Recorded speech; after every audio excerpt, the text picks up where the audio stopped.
Welcome to Lawyers Who Care, the video show podcast that highlights attorneys that go above and beyond on behalf of their clients. My name is Andrew Samalin, and I'm the principal of Samalin Wealth, a nationally recognized wealth management firm for lawyers, law firms, and their clients. And on each episode, we're going to meet a new lawyer, and they will share stories about, again, how they went above and beyond. So let's applaud Lawyers Who Care and let's learn from them. Today, my guest is Rob Wood. He is an attorney with Wood LLP. They focus on tax law in San Francisco. Welcome, Rob. Thank you. Nice to be here, Andrew. Great. Apparently, we have some landscapers that are right outside the window, so we're going to hear the lovely sounds How, how, of how, a. how funny, because I do too. A neighbor getting a tree trimmed, but mercifully they're quiet right now. Well, perhaps unmercifully, it'll start up at the same time that my weed whacker is going, and we will have to enjoy the sounds of nature. So, Rob, tell us about how you started Wood LLP. How did you come to the law?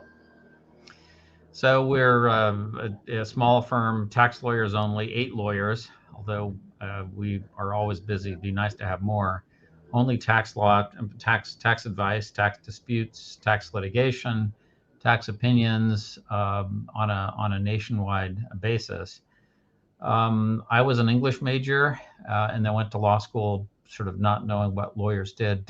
Honestly didn't like law school that much. The one set of classes that I found most interesting and kind of fun was surprisingly tax. So early in my career, once I finished, I became a tax lawyer. I've been doing that for 40 years now. Started writing about tax a lot.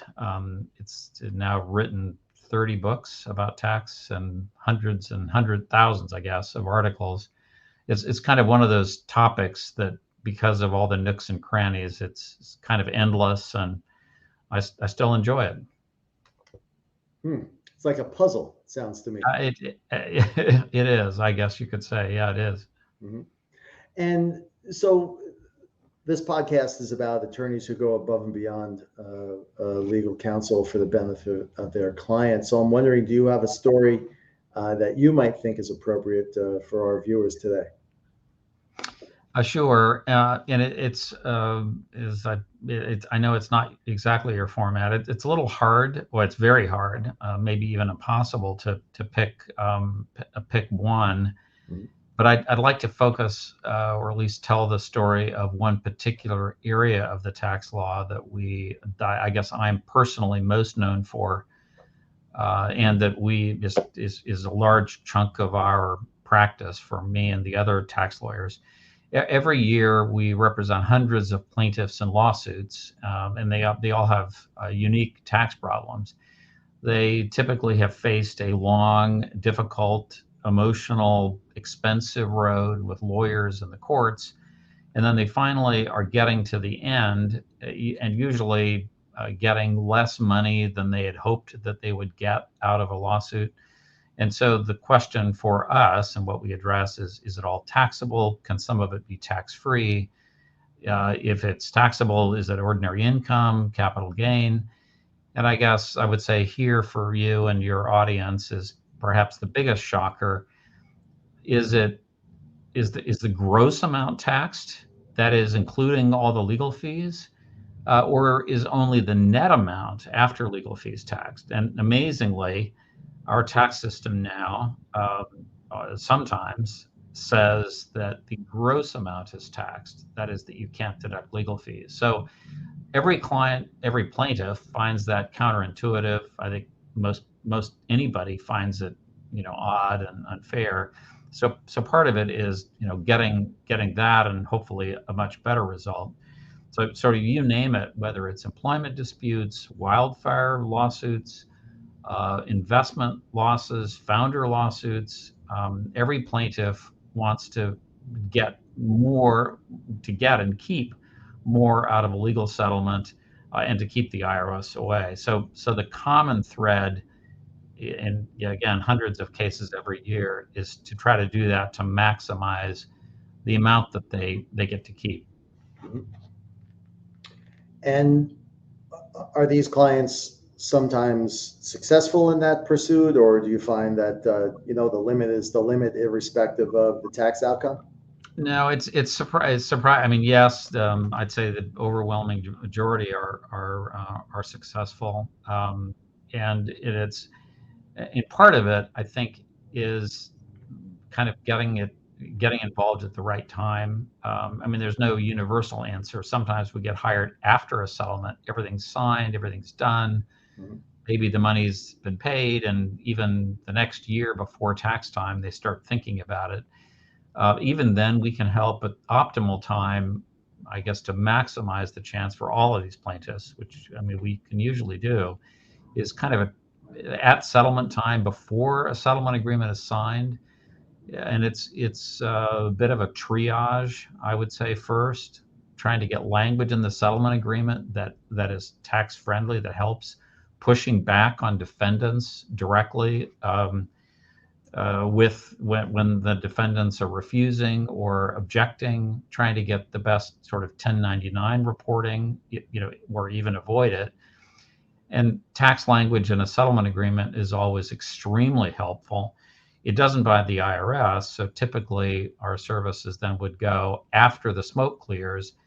Most plaintiffs, the clients in this circumstance, want a formal tax advice, a tax opinion, a letter for their CPA about what this is, what their choices are, and that kind of thing. So again, I'd say yes.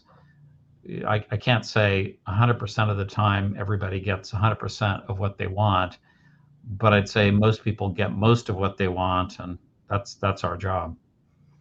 Got it. How do you, so just so everyone knows, today my guest is Rob Wood. He's an attorney with Wood LLP who focuses on tax law in San Francisco. Rob, so that people can get in touch with you, can you give us your phone number twice? Sure.